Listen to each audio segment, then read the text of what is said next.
Blessed are those who mourn, for they will be comforted.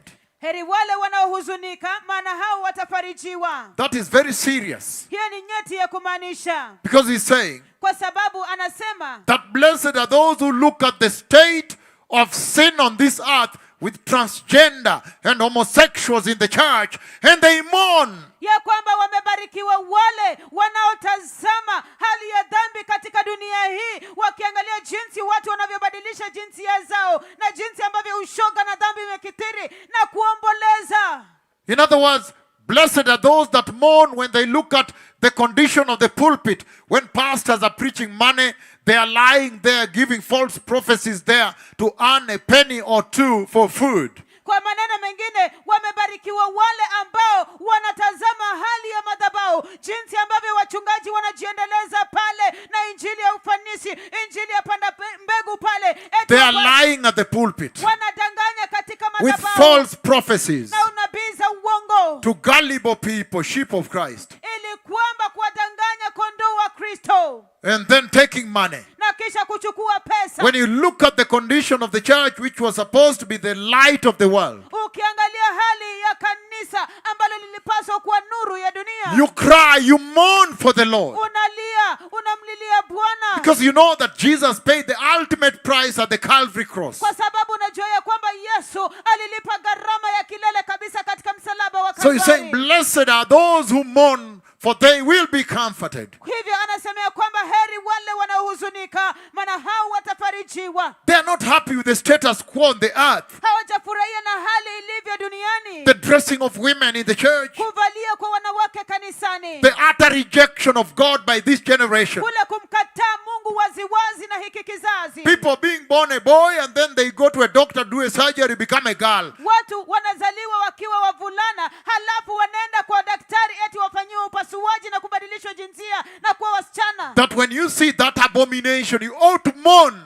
Ya kwamba unapoona hayo machukizo, unapaswa kuomboleza na kuhuzunika. So he said, blessed are those who mourn, Hivyo anasema ya kwamba heri wale wanaohuzunika, for they will be comforted. kwa maana hao watafarijiwa. And if you want to know that they will be comforted in glory, then you go to Revelation chapter 21 right there. Na kama unataka kujua ya kwamba watafarijiwa katika utukufu, basi uende kwenye kitabu cha Ufunuo sura 21 pale. Revelation 21, he says, Ufunuo 21 anasema from verse 1, kuanzia mstari wa kwanza. he says that, then I saw a new heaven Anasema kisha nikaona mbingu mpya and a new earth. na dunia mpya, For the first heaven and the first earth had passed away, kwa maana mbingu za kwanza na dunia ya kwanza vimekwisha kupita, and there was no longer any sea. wala hapakuwepo na bahari tena.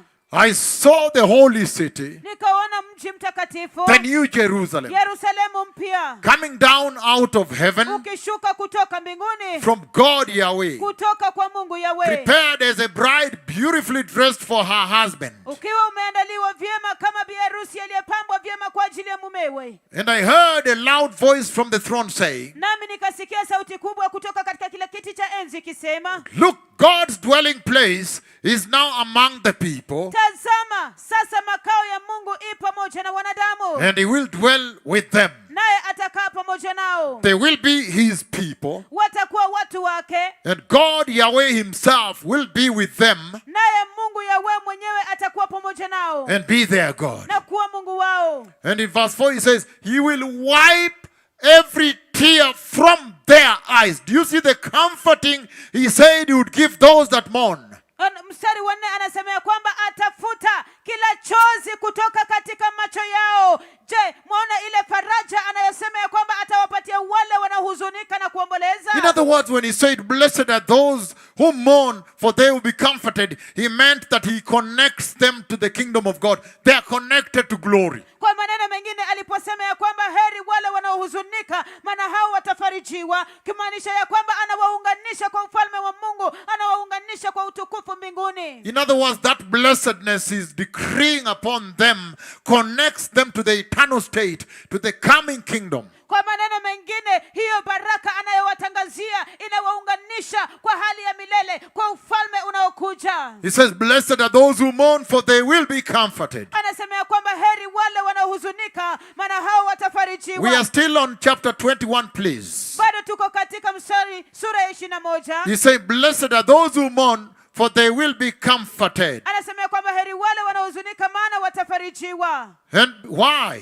Kwa nini? Because in verse 4, Kwa sababu katika mstari wa 4 he says, he will wipe away every tear from their eyes. anasema kwamba atafuta kila chozi kutoka katika macho zao. That is the comforting the Lord was referring to when he said, blessed are those who mourn, for they will be comforted. Hiyo ndio faraja ambayo Bwana alikuwa anamaanisha aliposema kwamba heri wale wanaohuzunika maana wao watafarijiwa. Look at the comforting they get now in the eternal state. Tazama ile faraja wanayopata sasa katika hali ya milele. Because he says there will be no more death. Kwa sababu anasema kwamba hakutakuwepo na mauti. All the things that cause mourning like death will be taken away. Ama vitu visababishavyo kuomboleza kama vile kifo vitaondolewa. There will be no more death or mourning Hakutakuwepo na kifo au kuomboleza or crying or pain, au kulia ama uchungu. for the old order of things has passed away. Kwa maana mambo ya kwanza yamekwisha kupita. And he goes on to say, Naye anaendelea kusema, he who was seated on the throne said, anasema kwamba na yule aliyeketi juu ya kile kiti cha